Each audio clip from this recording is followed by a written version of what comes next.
this lecture, we're going to be covering Chapter 1 of Electronic Commerce by Gary Schneider.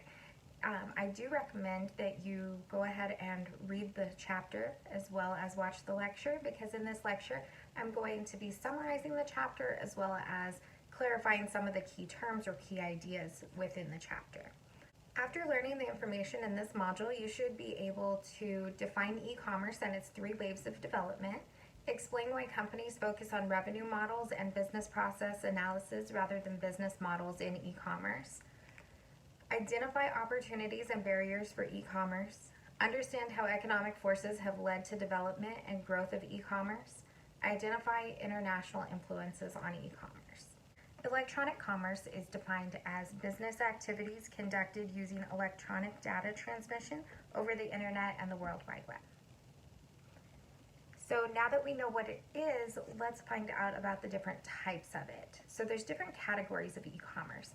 There's business to consumer, which is B2C, is how you'll see it abbreviated in the book as well as elsewhere. There's business to business, B2B, and government to business or consumer. Those are the three main types. There are other subtypes. So first let's start with business to consumer. So business to consumer is the way that a lot of us think of e-commerce, as shopping on the internet. So I'm a consumer, I go online, I buy something, that business is selling it to me, so business to consumer. Inside this category, we'll also have consumer to consumer, because if I am selling something to someone else, even though I am a consumer, I do not have a specific business, I would still be categorized as the business if I was the person selling something. So the next one is business to business, or it's also referred to as e-procurement. Those are transactions conducted between web businesses. So you'll have supply management or procurement departments, and they negotiate purchases and transactions with suppliers. Consumer to business also is included in that category, because again, if I was freelancing to a business, I would also be considered a business, so business to business. There's a chart on page 8 that'll give some more examples and descriptions of the different types, the different categories, so definitely take a look at that. It's also important to recognize that the dollar volume and number of transactions of business to business outweigh business to consumer. Sometimes as consumers we don't think about that, because as consumers we think about what we are going to purchase. We don't think about the transactions that are happening between businesses before we even purchase those items. So now that we've talked about what e-commerce is and the categories, let's look at the history of e-commerce. Electronic commerce experienced some rapid growth between the mid-1990s and 2000. There was a dot-com boom, is what it was called, followed by a dot-com bust. And so some people after that kind of thought, that's not going to take off, it's not going to work. However, as we know today, the dot-com bust didn't exactly work out how it was expected. From 2000 to 2003, there was overly gloomy news reports that was saying that there was this big bust. In 2003, there were signs of profound rebirth, like it really took off. Sales and profit growth returned. Electronic commerce grew faster than the overall economy and became a larger part of the total economy. And it's important to understand that in the 2008 recession, online businesses didn't face the same issues as other businesses did, and electronic commerce in general suffered far less than the rest of the economy. From 2003 to now, electronic commerce has expanded more in good times and contracted less in bad times. When things are going well, e-commerce grows a lot. When things are going badly, it only shrinks down a little bit. And so that's not very common in business, but in e-commerce it is. Early e-commerce was more electronic fund transfers. Those are referred to as EFTs. Those are wire transfers. Those are electronic transmissions of account exchange information over private communication networks.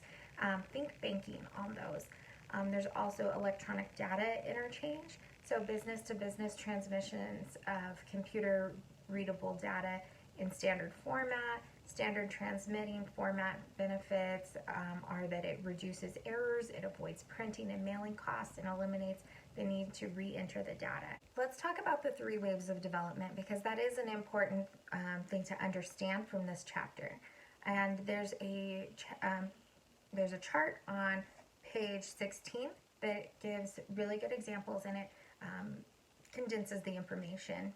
It's a very quick reference to look at to make sure that you know the information before you take the quiz. So in the first wave, that first wave was 1995 to 2003. And so 1997 to 2000, more than 12,000 internet businesses were started. In 2000 to 2003, more than 5,000 startups went out of business. So that's what made them think about that dot-com bust was happening. But, 12,000 started, 5,000 didn't make it. So that was in the news a lot.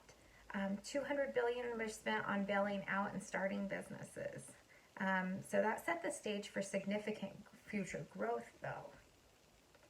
In the second wave, 2004 to 2009, there was an expanding international scope. During that second wave, established companies used their own funds to finance gradual expansion. Faster, less expensive internet technologies became available. Increase in broadband connections and key elements of business-to-consumer components of this wave.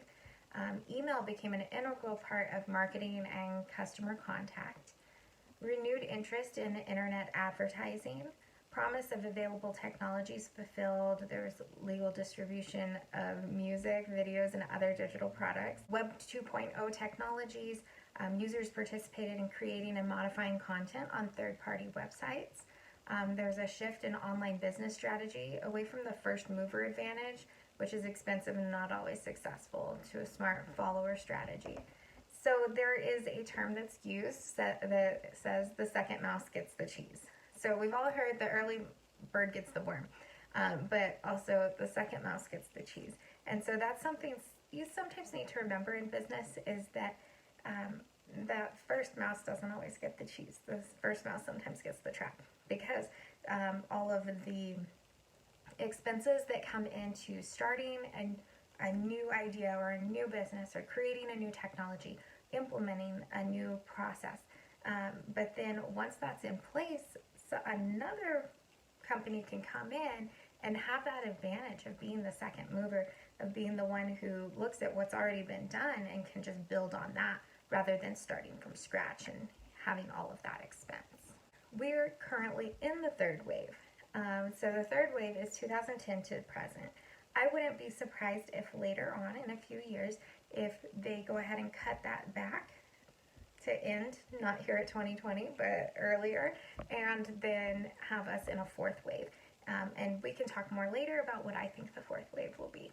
But so the third wave, the critical mass of mobile users with powerful devices, increases the availability of smartphones and tablets. Mobile apps are used for 40% of online sales now in the business to consumer section. Increase in electronic commerce activity, growing number of people using handheld devices to access the internet, widespread participation in social networking.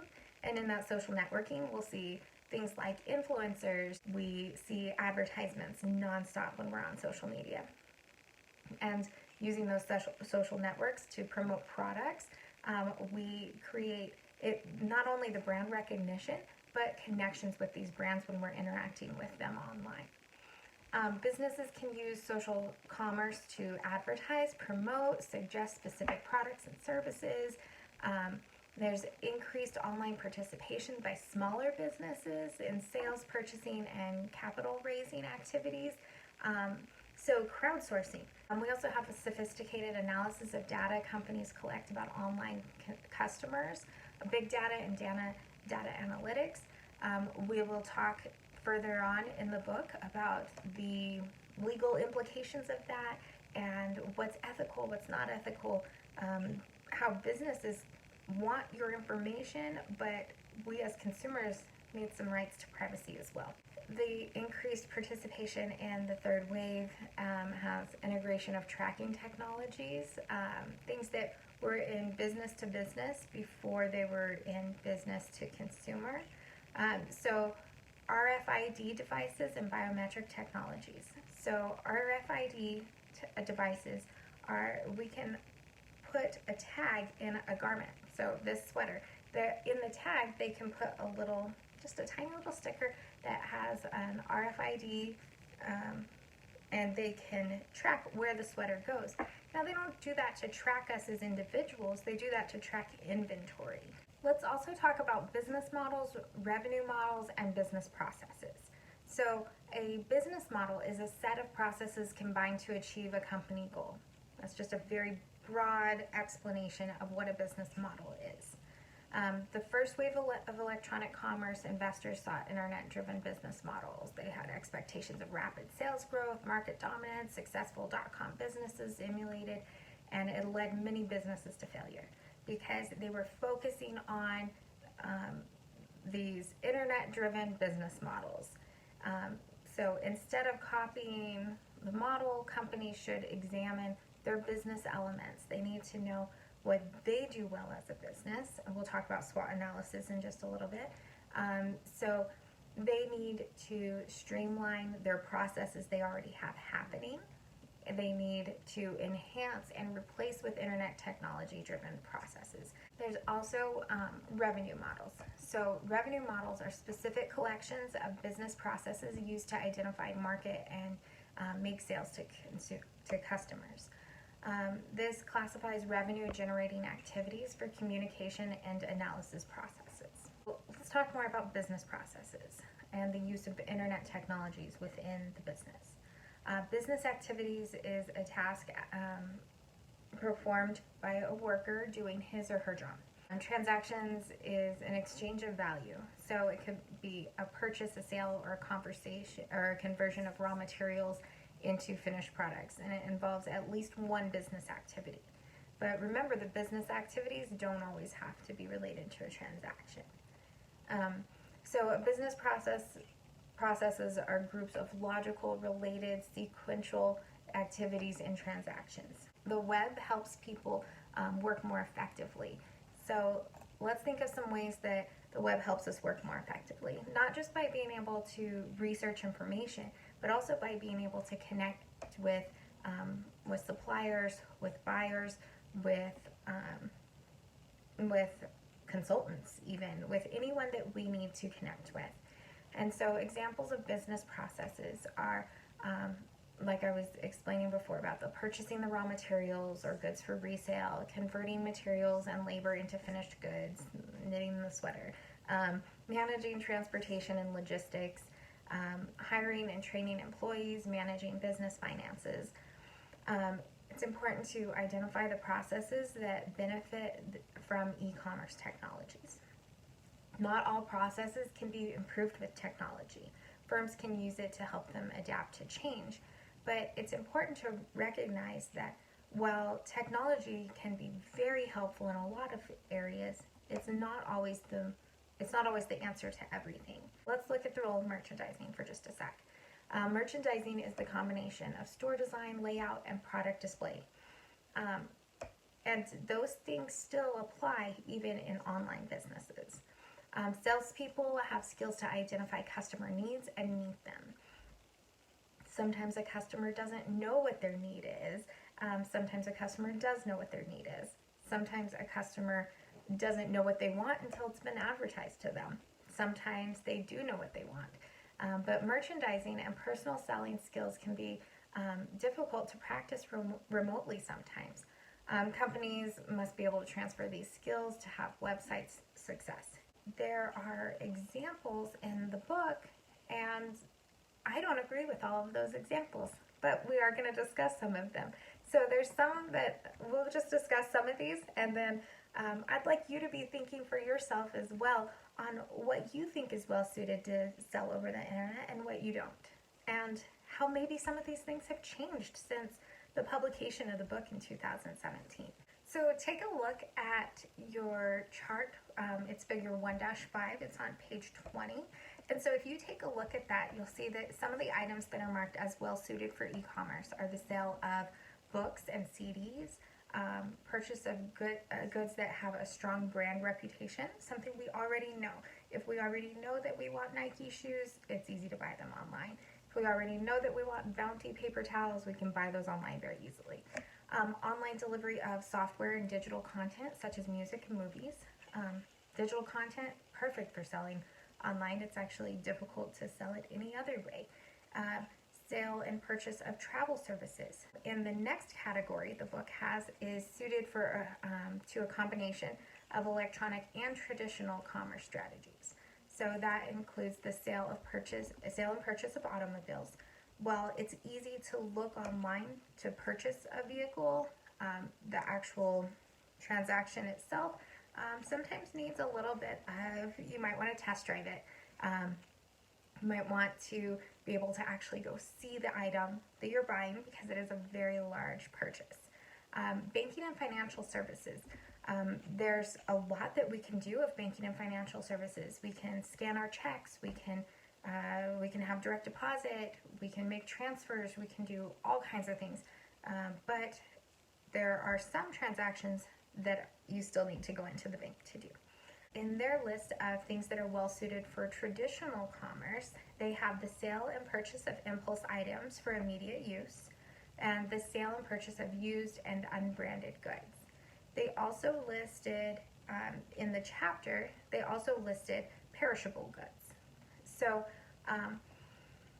some of those things, though, let's think if maybe people are innovating to find new ways to be able to make those more well suited for e-commerce. 2020 seems to be changing some of those things where we are looking for new ways to be able to stay at home and still get our items. And companies are finding a lot of success in being able to provide those opportunities for people to gain resources that way. It's important to be thinking about opportunities for electronic commerce. That's something you'll want to keep in mind throughout this entire course. So electronic commerce can help increase profits and sales and decrease business costs. And that's one of the main reasons that we need to be looking at opportunities for e-commerce. So something you need to consider in there is virtual community. We have people gathering online, sharing information, sharing their likes and dislikes, and sometimes that pressure to purchase, as well as just making connections in general. E-commerce purchasing opportunities for businesses. They can identify new suppliers and business partners. They can efficiently obtain competitive bid information. They're not limited to their geographical area even. Increased speed and information exchange accuracy, and a wider range of choices available 24 hours a day. And that can help businesses with purchasing opportunities as well as consumers with purchasing opportunities. There are benefits that extend to the general society. So lower costs to issue and secure electronic payments and tax refunds. You can get your tax refund a lot faster now. Situations like that, welfare support, things that you were able to do online that reduce the cost of those things and extend it to be able to help more people. And there's also online, a lot of e-commerce helps prevent fraud, but then there's also the opportunity for more fraud to happen different ways. So that's one of those catch-22s there. Telecommuting reduces traffic and pollution. That's something we're seeing a lot right now. The last ones that I want to add on opportunities for e-commerce or benefits to the general society is products and services available in remote areas. So if you have ever lived in a very rural area, you know how difficult it is to sometimes get goods or services, but with the use of the internet and e-commerce, you're able to have access to those things. Let's look at some barriers for electronic commerce. So there are 4 barriers. One, you need the need for critical mass of customers with appropriate technology. You need all of your consumers to have the same technology to be able to gain these things. That's something that in the early 2000s, if there weren't as many people with internet and computers, so that really decreased your market. And then next is the unpredictability in costs and revenues. The third one is insufficient tools for hardware and software integration. And the last one is cultural and legal barriers. So let's look at economic forces and start there. So economics is the study of how people allocate scarce resources. There's only so much to go around of resources, whether that be money, food, water, shelter, natural resources, any resource, even human capital. There's only so much to go around, and so economics is the study of how we distribute that and how we work with that. So markets are potential sellers where they come in contact with buyers. So when we look at a market, we're looking at not just a physical place where you buy something, but we're looking at the group of people who buy it, the demographics. We're looking at the geographical area, and sometimes that geographical area is the whole world when you're working with e-commerce. Hierarchical business organizations can benefit quite a bit from e-commerce because it increases the coordination of actions. It can improve the flow of information, and it can change the attractiveness of vertical integration, meaning that they might be able to do more things if they're able to streamline the processes they already have. So we also need to think about transaction costs when we're talking about economic forces.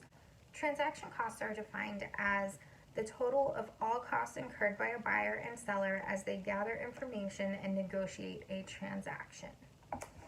So when we look at transaction costs, we also need to be thinking about the motivation for moving the economic activity to a hierarchical structure. We need to be thinking of the total cost that a buyer and seller will incur while gathering the information and negotiating and the purchase and the sales transaction. So costs include brokerage fees and sales commissions, cost of information search and acquisition, even though those transaction costs and it involves more than just the purchase of an item.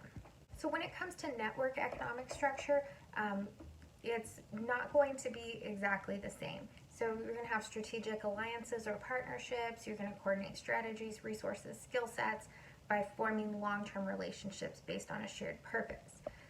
There's going to be strategic partners that come together for specific projects. Something important to know is network effects. So the network effects are that there's the exception to the law of diminishing returns. And if you're not familiar with the law of diminishing returns, it's that activity yields less value as consumption of it increases. So as I consume more M&Ms, there's less value to those M&Ms. And so that's how it works in economics as well. But with the network effect, it doesn't exactly work that way. So examples of that are landlines and emails and smartphones. And so as there are more smartphones out there, they don't become less valuable, they actually become more valuable. Not each individual phone itself, because my phone is going to be depreciating over time, but as more people have these items, it increases the value because they're able to network through them. And so we want consumers to have cell phones so that we can push more mobile commerce, but if only a few people have cell phones, it doesn't make those cell phones more valuable, whereas it does in other industries, but not so much in the network effect of e-commerce. Let's look at some ways to identify electronic commerce opportunities. And so because not everything is well built for e-commerce, but what we're finding is as time goes on, more and more things are suited for e-commerce, and we've especially been seeing that this year as there have been businesses that have had to close their doors and they have had to find a way to make it work electronically. So let's look at specific business processes. So A series of value-adding activities that combine to meet the firm's goals are the business processes. And we want to look at that and see if there are ways that we can implement e-commerce to help the business. Also, business activities are conducted by firms of all sizes. You don't have to be a big one, you don't have to be a little one. Those are business activities. If you think about SWOT, if you're familiar with SWOT, those are strengths, weaknesses, opportunities, and threats. We're going to be wanting to look at those things to decide if an opportunity is well suited or if it's not well suited. So when we look at that, we can identify the strengths and weaknesses. We can look at the operating environment. We can look at all the opportunities that are available, and then also the threats as well. So let's also look at the strategic business unit value chains. So a value chain is a way of organizing strategic business unit activities to design, produce, promote, market, deliver, and support the products or services. So business unit primary activities are going to be the design, identify customers, purchase the materials and the supplies, manufacture the product or create the service, and market and sell and deliver and provide all the after-sales service. Sometimes those primary activities are what we think of when we think of business. However, there are more things that happen in the process. So it's important to think of the primary activities as well. And those primary activities are going to depend on the product or service and the customers. So if we don't have any customers that want wool sweaters, there is absolutely no reason to be procuring wool yarn to make the sweaters. So we also need to look at, not just from the customer side, but also in the hierarchical side, we need to look at central corporate organization support activities. And those are going to be finance and administration, human resources, and technology development. All of those things are going to be integral to be making sure that the business can not only go into e-commerce, but can survive. Now let's look at an industry value chain. So we need to examine where the strategic business unit fits within the industry. So we can start with Porter's value system, which starts with describe the larger activity stream into which the particular business unit's value chain is embedded. And so the industry value chain refers to the value system. It's important to have awareness of business value chain activities. It allows us to identify the new opportunities and useful ways to think about the general business strategy. Let's look at some key issues in business. So key issues in electronic commerce. It's important to note the international nature of electronic commerce. Internet connects us with people all over the entire world. And so when companies use the internet, they're able to improve business processes. They automatically become a part of the global environment. Here in our third wave, remember we talked about the 3 waves. Now, here in our third wave, there's rapidly increasing proportion of business taking place everywhere. China, India, and Brazil have seen enormous growth recently. And in fact, when e-commerce began, the United States was the beginning, and then now China is ahead of us. They're the largest potential market right now. And it's important to look at what markets are really growing, and for us, it's China right now. And it will probably continue to be China and India, and potentially Brazil as well. And so we want to go ahead and keep our eye on that so that we as business people can make sure that we are opening up to the right opportunities, because if we put barriers around these things, we're creating a bubble that we can't sell outside of. So anyway, let's look at some key issues in international business. So the 4 things we're going to look at, or 5 things we're going to look at, are trust, culture, language, government, and infrastructure. So trust is important for all businesses to establish trusting relationships with customers. Something that is interesting is that in China, a lot of people will rely very heavily on reviews, more heavily on reviews than we will here in the US. And I'm someone who likes to read the reviews on items before I buy them. However, it's something that is so ingrained there that they actually have sites. They have more sites for people to be looking up information and to be focusing on that and talking with other consumers before they make their purchase. Companies can rely on established brand names. Those brand names, sometimes those brand names lose their value over time. And as businesses or future business people, we need to remember that brand loyalty can fade over time, and the established brand names, sometimes they can fade over time. And so we want to do our best to make sure that we're continuing to put out the right quality of products. But that being said, it can also be challenging for new companies because anonymity exists when trying to establish a web presence. So you have to have some kind of establishing credential that makes your product better or makes you valuable or gives you some sort of credibility. Because as a new business, if nobody has tried you yet, there's a chance that nobody's going to try you because that fear of, is this business a scam? So there's trust. Now language, so business must adapt to local cultures. So they say to think globally and act locally, provide local language versions of websites as customers are more likely to buy from sites in their own language. And so that's important to think about is if you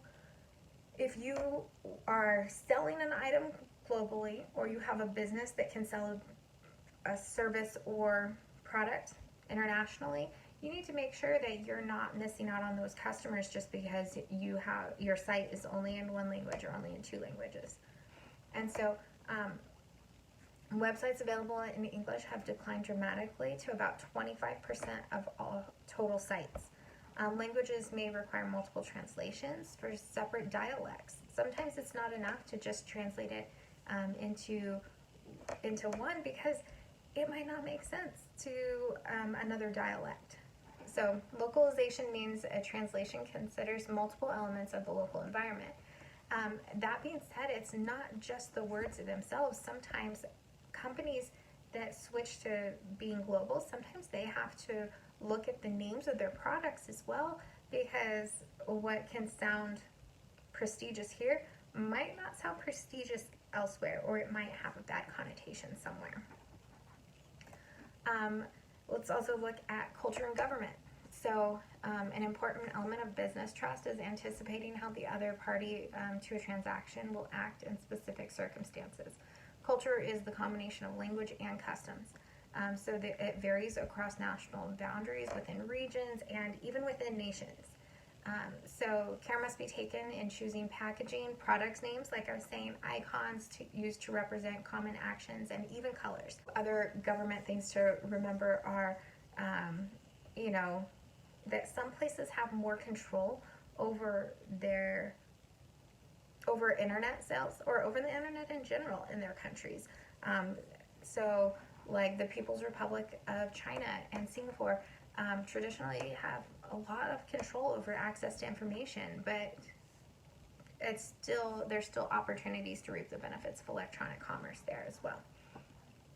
But you have to be aware of the regulations and requirements. Infrastructure includes computers and software connected to the internet and related to communication networks. Outside the U.S., the telecommunications industry is either government-owned or regulated. So think about in China, if it's owned or regulated by the government, there will be limits on expansion sometimes. Over half of all websites turn away international orders because of no process to handle them.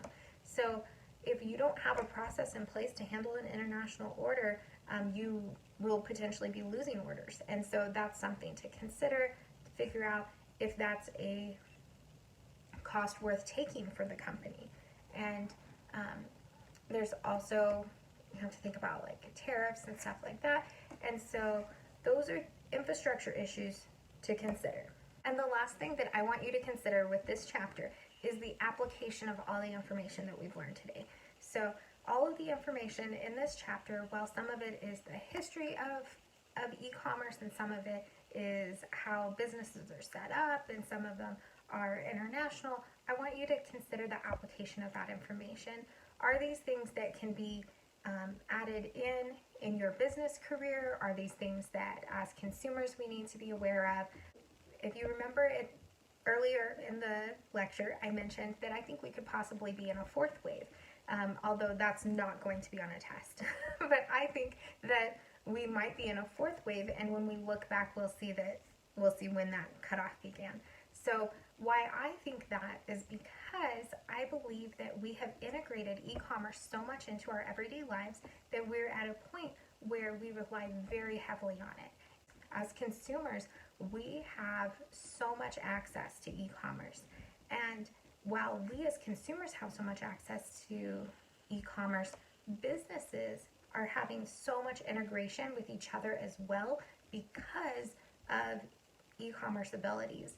And so that's something I think that we should all consider, is where we see things going in the future. Because I don't want you to just think about the history of e-commerce, I want you to also think of how you can apply it and where you think it might be going. And there are no wrong answers in where you think it might be going. I want you to think back to the learning objectives for this chapter and make sure that you're able to that you have learned the information to apply it to those learning objectives, and then also to form your own opinions as well. And that sums it up for this chapter. We will be covering chapter 2 next.